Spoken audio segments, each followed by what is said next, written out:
이르시되 진실로 진실로 네게 이르노니 사람이 거듭나지 아니하면 하나님 나라를 볼 수 없느니라. 니고데모가 이르되 사람이 늙으면 어떻게 날 수 있사옵나이까? 두 번째 모태에 들어갔다가 날 수 있사옵나이까? 예수께서 대답하시되 진실로 진실로 네게 이르노니 사람이 물과 성령으로 나지 아니하면 하나님 나라에 들어갈 수 없느니라. 아멘. 사도행전 2장 36절에서 39절, 사도행전 2장 36절에서 39절 같이 읽습니다. 그런즉 이스라엘에 온 집은 확실히 알지니 너희가 십자가에 못 박은 이 예수를 하나님이 주와 그리스도가 되게 하셨느니라 아니라. 그들이 이 말을 듣고 마음에 찔려 베드로와 다른 사도들에게 물어 이르되 형제들아 우리가 어찌할꼬 하거늘. 베드로가 이르되 너희가 회개하여 각각 예수 그리스도의 이름으로 세례를 받고 제사함을 받으라. 그리하면 성령의 선물을 받으리니 이 약속은 너희와 너희 자녀와 모든 먼 데 사람 곧 주 우리 하나님이 얼마든지 부르시는 자들에게 하신 것이라 하고. 아멘. 마지막입니다. 고린도전서 1장 2절과 21절. 고린도전서 1장 2절과 21절 이렇게 읽겠습니다. 고린도에 있는 하나님의 교회 곧 그리스도 예수 안에서 거룩하여지고 성도라 부르심을 받은 자들과 또 각처에서 우리 주 곧 그들과 우리 주 되신 예수 그리스도의 이름으로 부르는 모든 자들에게. 아멘. 21절 같이 읽습니다. 하나님의 지혜에 있어서는 이 세상이 자기 지혜로 하나님을 알지 못하므로 하나님께서 전도에 미련한 것으로 믿는 자들을 구원하시기를 기뻐하셨도다. 아멘. 네, 새날 주신 하나님 찬양하고 함께 기도해 고맙습니다. 여러분 많이 받으십시오. 감사합니다. 네, 구원은 성삼위 하나님의 작품이라는 게 성경의 일관된 증언입니다. 특별히 이와 관련해서 성령 하나님의 사역이 무엇인가에 대한 내용을 우리가 어제 소유리 문답 29번째 질문과 답에서 또 살피고 있습니다. 크게 보면 소유리 문답이 여기까지 오는 동안 하나님이 누구시며 뭘 하셨느냐라는 구원과 관련된 이야기를 하고 있다면, 그 다음에 그 일을 이루시기 위해 그리스도께서 무엇을 하셨느냐, 그리고 성령께서 뭘 하셨느냐, 이처럼 성부 하나님, 성자 하나님, 성령 하나님의 순서로 일들이 진행되고 있는 것을 보게 됩니다. 성령께서 구원을 우리에게 적용하셨다라고 할 때 쉽게 말하면 이것입니다. 복음이 우리 가운데 믿어질 수 있도록, 그래서 우리가 그리스도 안에 거할 수 있도록 역사하셨다라는 것입니다. 어제도 말씀드린 것처럼 내가 믿음으로 구원을 받느냐, 아니면 내가 구원을 받았기 때문에 믿느냐 라는 질문에 답인 것입니다. 성경의 내용의 근거에 보면 은혜라는 측면에서, 믿음이 우리 스스로 만들 수 없다는 측면에서는 내가 믿었기 때문에 구원을 받았다라는 것보단 믿음이 우리 가운데 일어나기 전에 우리를 구원하시는, 살리시는 하나님의 역사가 먼저 있었다라는 게 바른 이해일 것입니다. 근데 이런 것들이 그럼 구체적으로 어떻게 이루어지는 것이냐라는 성령의 사역에 대한 증언들이 이제 38번째까지 이루어지는 겁니다. 구원이 그리스도 안에서 이루어졌고 그것이 우리가 되는 가운데 성령께서는 우리의 인생 속의 존재 속에 어떤 일들을 진행시켜 가시느냐라는 것입니다. 여러분, 우리가 은혜라고 할 때 은혜라는 말을 이해하기 위해선 그럼 하나님께서 도대체 무엇을 하셨는데 은혜인가라는 이해가 필요할 것입니다. 무슨 말이냐? 상식적으로도 우리가 고마워, 감사해요 이렇게 인사를 할 때 대묻고 싶을 때가 있잖아요. 뭐가 도대체 고마운데? 근데 거기에 대해서 답을 할 때 뭐가 고맙긴 고마운데 도대체 무슨 표현하기 어려울 때가 있잖아요. 하나님의 구원이 은혜라고 할 때 그 안에 정확하게 성령께서 우리를 뭘 하셨는지를 아는 지식과 맞물려 있습니다. 물론 성삼위 하나님의 모든 사역이 관련되어 있죠. 이제 앞으로 오늘 30문부터 이제 38문까지는 이런 성령의 사역이 구원과 연관해서 우리에게 어떻게 이루어진지를 볼 텐데요. 조금 어려운 말인데 이런 말이 있습니다. 구원의 서적. 조금 더 쉽게 말하면 구원의 순서. 이건 시간의 순서라기보다는 앞서 말씀드린 것처럼 이 구원이라는 객관적인 사건이 내 일이 되어지고 내게 와닿고 내 사건이 되어지는 소위 주관화의 과정 속에서 성령께서 일하시는 어떤 논리적인 순서입니다. 그래서 앞으로 살펴볼 내용인데 부르심, 중생, 회개, 믿음, 칭의, 성화, 영화 요 이야기들이 이제 다루어질 겁니다. 오늘은 우리에게 구원이 적용되어 있어서 성령께서 우리 안에 하시는 사역에 대한 내용 중에 하나 부르심, 또 다른 말로 소명에 대한 이야기인데요. 질문이 이렇습니다. 30문과 31문인데 30문에 그리스도의 값주고 사신 구속, 예수님이 이루신 그 구원이 성령께서 우리에게 어떻게 적용되게 하십니까? 그러니까 성령께서 우리에게 구원을 적용하신다고 한다면 어떻게 하시는 겁니까? 이에 대한 답이 이렇습니다. 성령께서는 우리를 효력 있는 부르심으로, 효력이란 말이 어렵진 않죠. 결과 있게 하시는, 결국은 결과를 만드시는 그 부르심으로 부르셔서 우리 안에 믿음을 일으켜 주시고 그리스도와 연합케 하심으로 값주고 사신 그 구속을 우리의 것 되게 하십니다 라고 말합니다.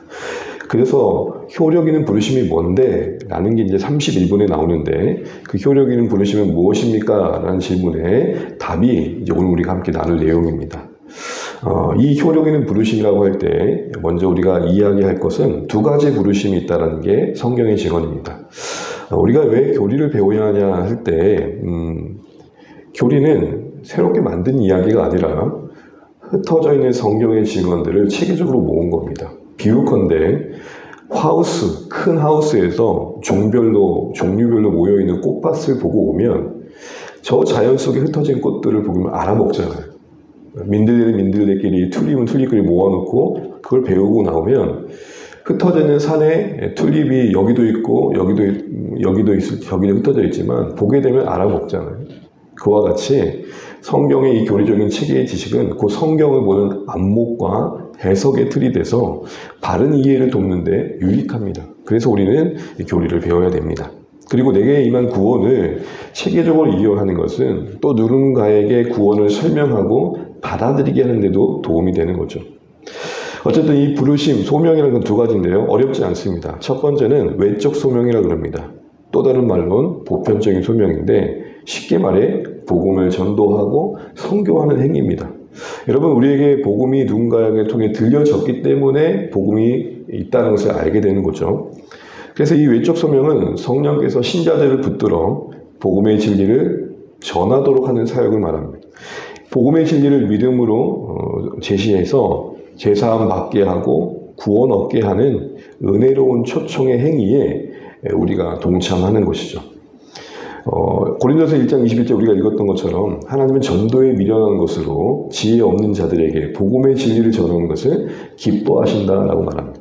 우리는 이 말씀을 조금 오해할 때가 있는데 전도에 미련한 거 그러니까 전도가 미련한 것으로 합니다. 아니요. 이 미련하다 할 때 이 미련하다는 것은 당시 사람들이 미련하게 와닿았다는 겁니다. 당시 사람들에게는 대화를 통해서 이야기를 통해서 토론을 통해서 지식을 얻는 것을 더 상위로 여겼습니다. 일반식으로 소위 주입식으로 선포하고 이야기하는 것을 어떻게 보면 되게 미련하다고 생각했거든요. 지식이 없다. 그래서 미련하다는 겁니다. 전도가 미련하다는 것이 아니라 당시 사람들의 의식 속에 일방적인 선포는 부정적으로 받아들여졌다는 겁니다. 그런데 하나님은 그런 방식으로 구원하신다는 겁니다. 왜요? 그것을 통해 하나님께서 일하시길 기뻐하시기 때문이다라는 게 성경의 증언입니다. 전제는 뭡니까? 자기 지혜로 하나님을 알 수 없는 현실 속에 하나님은 복음이 무엇인지를 선포하셨다라는 거죠. 이게 외적인 소명입니다. 이거를 우리는 보편적인 소명이라고 하는데 왜 그러냐면 그 들려짐에 있어서 차별이 없기 때문입니다. 우리가 사도행전 읽은 것처럼 얼마든지 부르는 모든 자들에게 들려지게 하십니다. 그러니까 복음을 전함에 있어서 우리 입장에서는 이 차별 없음을 이해한다면 골라서 전할 게 아니라 전하는 거죠. 그래서 여러분 복음의 전파의 비유를 씨 뿌린다 그런 겁니다. 아니었으면 씨를 심는다 했을 겁니다. 심는 것과 뿌리는 것의 차이는 뭐죠? 아, 여기다 심으면 좋겠다 하고 찾아서 심는 게 심는 거라면 뿌리는 것은 어디서 열매 맺지 모르니 맡기고 선포하는 그런 의미인 것이죠. 그런데 중요한 것은 이런 복음의 전도의 행위가 또 다른 부르심으로 인해서 효과가 있게 됩니다. 제 말이 조금 어렵지 않았으면 좋겠는데, 이렇게 외적으로 예수 믿으세요라면 귀에 들리는 겁니다. 그렇죠? 근데 이 귀에 들렸던 게 또 다른 귀로 흘러가는 것은 그냥 그걸로 끝나는 겁니다. 근데 이 귀로 들렸던 것이 가슴팍에 새겨지는 게 뭐냐? 내적 소명이라고 합니다. 이걸 또 다른 말로 중생이라고 말합니다. 그래서 내적 소명을 설명하자면 한마디로 외적 부르심에 반응케 하는 생명의 부여입니다. 요한복음 3장 5절에 뭐라 그랬습니까? 물과 성령으로 나지 아니하면 하나님 나라에 들어갈 수 없다는 말이 거기 있는 겁니다. 죽은 영혼을 살리시는 성령의 역사가 먼저 있었기 때문에 들려지는 복음에 반응할 수 있었다라는 게 지금 성령께서 하시는 소명, 내적 소명의 이야기입니다. 나사로가 무덤에 있는지 3일에 더한 하루 나일 동안 있었을 때 예수님이 가십니다. 그리고 나서 썩은 내가 나는 무덤 앞에서 나사로야 나오라 하니까 나사로가 그때 좀 상상을 한번 해보십시오. 이렇게 당시에 이렇게 히든 감았을 거란 말입니다. 베옷을 입었을 거라면 거의 미라처럼 이렇게 나왔을지 어떻게 나올지 모르겠습니다. 근데 중요한 거는 이런 질문을 해보는 거예요. 나사로가 알아먹고 나온 걸까요? 아니면 나사로에게 먼저 나사로야 라고 부르시기 전에 그에게 그걸 알아먹을 수 있는 생명이 먼저 부여된 걸까요? 죽은 자의 특징이 뭐죠? 그 위에 무엇을 올려놓는다 한들, 아무리 흔든다 한들, 아무리 고상한 것을 보여준다 한들 기뻐하지도 슬퍼하지도 받아들이지도 않습니다. 죽은 자의 특징은 아무런 반응을 할 수 없습니다. 그런 의미에서 본다면 나사로야 나오너라 라는 말에 나사로가 반응할 수 있었던 것은 나사로를 살리시는 하나님의 생명의 부여하심이 먼저 있었기 때문에 들려졌던 거죠. 더 쉽게 말하면 들리는 귀가 생겼기 때문에 들려지는 겁니다. 이걸 뭐라고 말하냐? 내적 소명이라 그러고 효과 있는 부르심이라고 해서 유효적 부르심이라 그럽니다.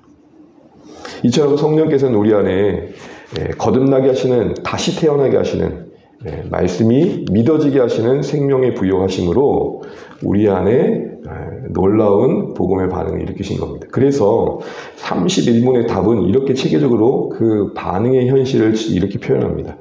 효력 있는 부르심이 무엇입니까? 라는 질문에 이렇게 답합니다. 이 답은 여러분 잘 생각해 보시고 정리하시면 참 좋겠습니다. 성령께서 하시는 일로서 우리의 죄와 비참함을 깨닫게 하시고 시적으로 죄가 무엇인지를 알아먹기만 끝나는 게 아니라 가슴 비키게 각성케 하신다는 겁니다. 아, 내가 죄인이구나. 죄와 비참함이 보여진다는 겁니다. 그전에는 내 몸에 꾸정물이 묻었는지 뭐가 묻었는지는 모르고 의로운 척 깨끗한 척 아무런 문제 없는 척 행동했는데 마치 밝은 빛 앞에 우리의 실체가 드러나듯 내 눈이 열려 내 죄가 보인다는 겁니다. 이거 놀라운 신비입니다.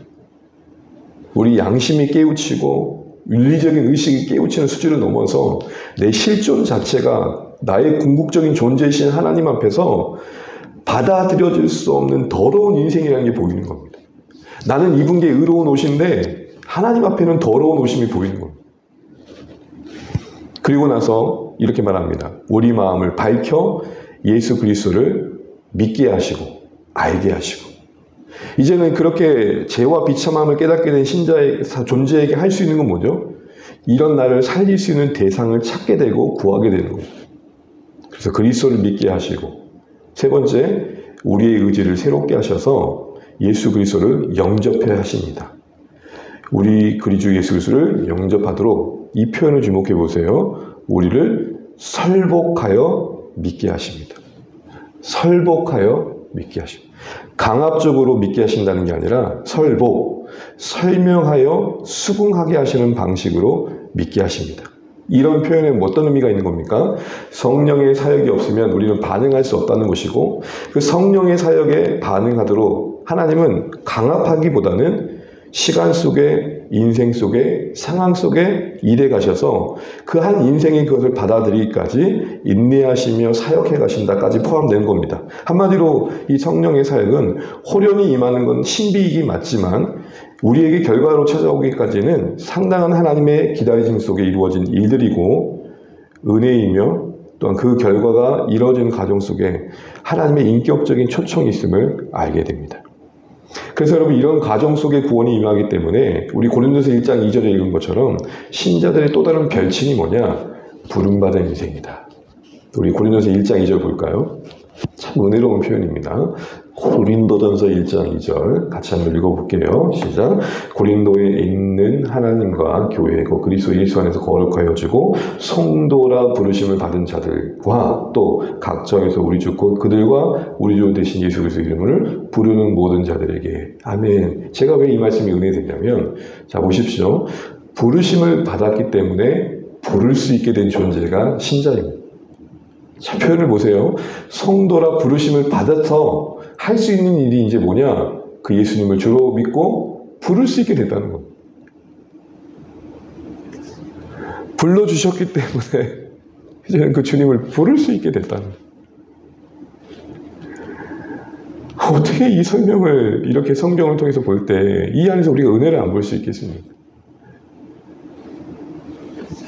이 불러주시는 사역이 성령께 속하였고 이걸 우리는 내적 소명이다.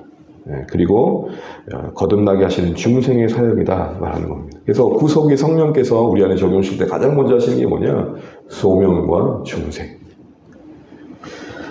들려지는 복음에 반응할 수 있는 생명을 부여하시는 겁니다. 그 결과가 우리 안에 일어나는 게 뭐라고요? 죄를 깨닫게 되고 마음에 예수님 믿고 싶은 마음이 생기고 영접게 되어죠. 말씀 맺겠습니다. 이런 성령의 사역을 우리가 안다면 순종하는 건 뭘까요? 여러분 성령 사역 그러면 요즘 일어나는 게 뭐죠? 기적과 신비를 추구합니다. 대부분 그래요. 성령 집회 그러면 이상하게 그런 쪽으로 흘러가요. 그러면 성령께서 하시고 싶은 가장 중요한 사역은 뭘까요? 구원입니다. 영혼을 구원하는 겁니다. 그러기에 우리가 성령의 사역을 제대로 이해하고 있다면 우리 안에 간절한 기도 제목은 뭐죠? 그 구령의 사역에 영혼 구원 사역에 동참할 수 있는 마음을 구하는 거죠. 우리가 VIP를 위해 기도한다 하지만 사실은 더 중요한 기도는 VIP를 섬기는 우리 마음을 위한 기도입니다. 우리 마음이 열려야 그 영혼을 향한 하나님의 일하심에 동참하고 싶은 마음이 지켜지는 거기 때문에 그렇습니다. 더 나아가서 말씀이 들려지는 가정 자리에 초청해야 됩니다. 왜요? 성령께서는 외적 소명을 통해 내적 소명이 임하게 하시기 때문에. 다시 외적 소명을 통해 내적 소명이 임하시기 때문에 이거는 말씀을 통해 일하신다는 겁니다. 그러기에 우리가 할 수 있는 VIP라는 최선은 뭐죠? 들려지는 자리에 말씀이 들려지는 자리에 계속해서 두는 것입니다. 초청하는 것입니다. 우리의 섬김을 통한 감동도 필요하지만 결국은 그 영혼을 구원하시는 건 말씀이기 때문에 그렇습니다. 그리고 이 가정이 설복이라는 표현을 결코 잊지 마십시오. 설복은 뭡니까? 하나님이 설득해 가셔서 결국은 받아들이게 하신다는 겁니다. 얼마나 은혜로운 표현입니다. 그래서 이 설복의 과정 속에서 우리는 하나님의 인격적인 초청과 그 인격의 초청에 반응하도록 한 죄인을 시간 속에서 기다려주시는 분이심을 바로 알고 우리도 동일하게 인내하며 주의 사역에 동참할 수 있어야겠다라는 것입니다. 성령께서 그 마음을 바꾸셔서 에스겔의 말씀처럼 부드럽게 하시고 굳은 살을 제거해 주실 때까지 우리는 그 일하심에 인내로 기다리며 함께해야 하는 것입니다. 사랑하는 주안의 가족 여러분, 조금 어려운 말일지 모르지만 오늘의 말을 한마디로 말하면 이렇습니다. 예수님을 부를 수 있기 전에 내 안에 그 예수님을 부를 수 있도록 부르신 하나님이 먼저 계셨다. 이 은혜, 이 사랑, 이 신비, 이게 구원임을 안다면 우리 평생에 주님을 부를 때마다 감격할 수 있었을 것입니다.